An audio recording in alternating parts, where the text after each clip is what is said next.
Hai, Assalamualaikum semua. Selamat petang. Hari ini adalah pada 10 Jun 2026.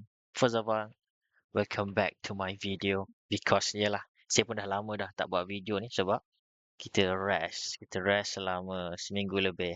So now, kita coming back. Kita rest tu bukan rest apa, saya bercuti sebenarnya. So, market semasa pukul 4.44 petang pada hari ni, kita melihat, anda melihat kepada structure, anda melihat kepada structure semasa. Okay, structure semasa ni yang ini.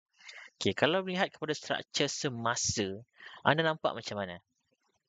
10 saat? Cuba fikirkan. Okey, masa dah tamat. Tak sampai 10 saat kan?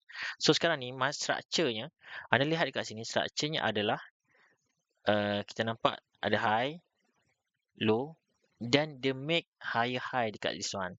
So, which is, maksudnya sekarang ni, struktur semasa untuk time frame movement yang kecil ni, kita nampak lebih kepada uptrend. Sebab dia pun dah break kan dia punya resistance semasa ni. Kita ada dua resistance ni. Ada one, sekali cuba, oh gagal. Kali kedua, oh gagal.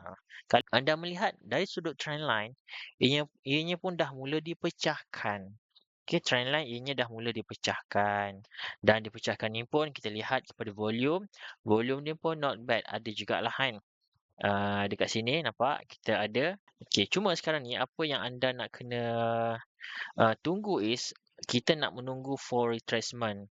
Okay, kita menunggu for retracement so long as